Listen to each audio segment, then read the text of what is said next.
um comerciante que vendeu fogos, estou aqui roubando, aqui olhando para o telão, para autor das explosões é intimado pela PF. A Polícia Federal intimou o comerciante que vendeu fogos de artifício para autor das explosões na Praça dos Três Poderes em Brasília a prestar depoimento. Fernando Barra Mansa Pereira, de 67 anos, que vocês estão vendo aí na foto, ele vai prestar, está previsto para ele prestar depoimento nesta tarde em Brasília, lá na sede da PF.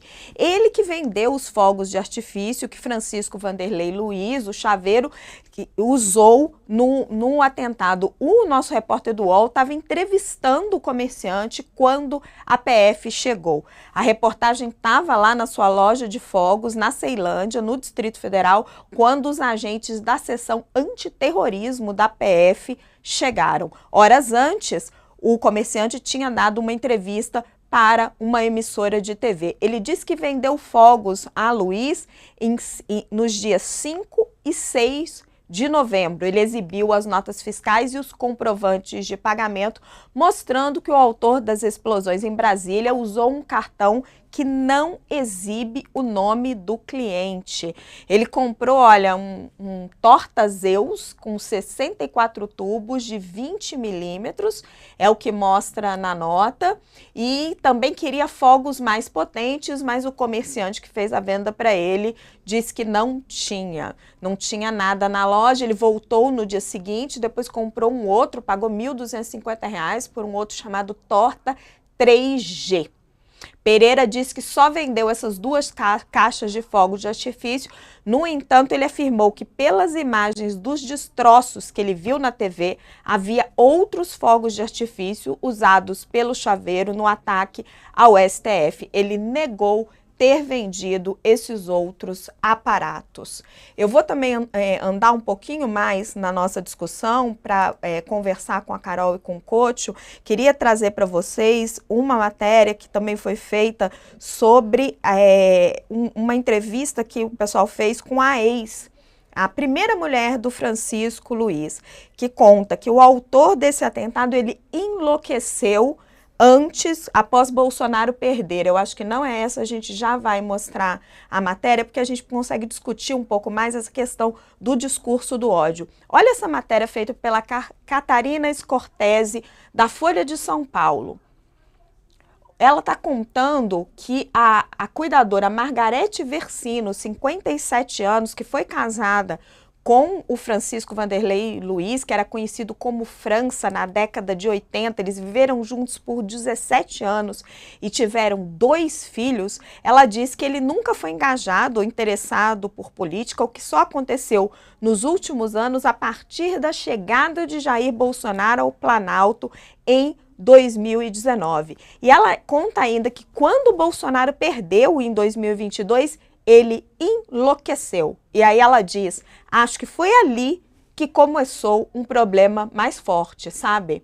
E o relato dela, ela diz, a gente tentava dizer para ele, França, isso não é normal, mas não tinha outra conversa, ele estava indignado com a política. Nós vimos um fanatismo. E ela vai relatando que os filhos tentavam demover ele daquele fanatismo que ele estava desenvolvendo, mas eles não conseguiam. E aí ela conta que nunca tinha deixado de ser amiga dele, depois da separação, que eles tinham ficado tinham tido um momento difícil, mas depois tinham se reaproximado, que está sendo um choque para os filhos. E ela diz, a gente acaba se culpando por não ter visto que ele estava tão doente. Agora eu queria voltar para conversar com a Carol e com o Cocho. Carol, a Polícia Federal ainda está investigando, né? Se ele realmente agiu sozinho, se ele tinha outros comparsas, se ele tinha financiamento. Agora, se a gente pegar o relato da ex-mulher, se isso realmente for comprovado, ainda assim, ainda que ele tenha agido sozinho, é impressionante o impacto que o discurso de ódio da extrema-direita, que é adotado não só aqui no Brasil, mas no mundo, né, de contestação das eleições, contestação do rito democrático, contestação da forma, do resultado das eleições, acaba tendo nas pessoas. Sim, Raquel, eu acho que tem duas vertentes pelas quais a gente pode analisar essa situação. Uma é a questão psiquiátrica.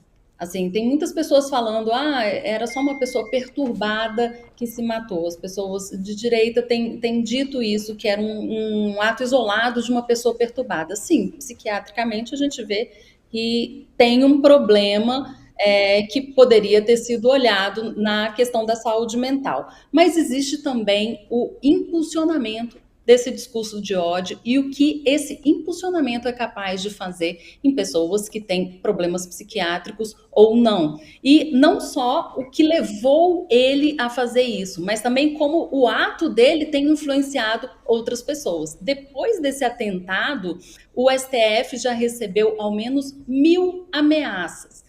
Não, desculpe. Desde o 8 de janeiro de 23 até ontem, a nossa reportagem confirmou que o STF recebeu ao menos 1.000 ameaças. E desde antes de ontem, desde o atestado, vem recebendo e-mails com endosso aos ataques à bomba feitos por esse chaveiro Francisco Vanderlei Luiz. Ou seja, endossando o ato, dando razão para essa pessoa que cometeu esse ato.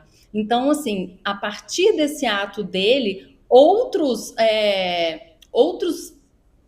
isso pode ressoar em outras pessoas, né? O discurso de ódio aumenta de certa forma, várias pessoas dando razão para o ato desse cidadão, ou seja, fica uma corte ameaçada, a instituição fica sim ameaçada. É bom a gente ressaltar que o STF voltou a ter grades de contenção em volta do prédio principal depois desse fato.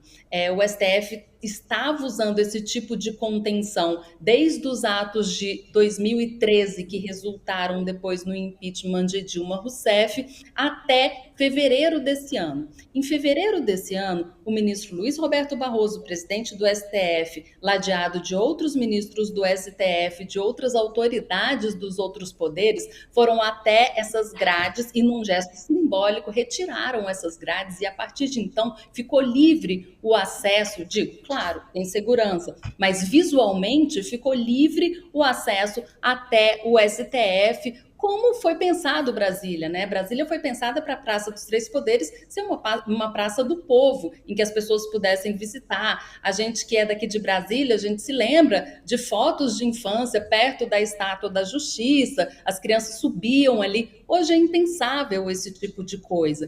Então, assim, o próprio exercício da cidadania fica comprometido com esse tipo de ato que a gente tem visto aumentar. E após esse atentado, isso é uma apuração nossa também, que aumentou a segurança. Os ministros do Supremo pediram um aumento nas seguranças deles pessoalmente, também na segurança do prédio, porque eles voltaram a se sentir vulneráveis daquela mesma forma como eles se sentiram depois do atentado de 8 de fevereiro de 23.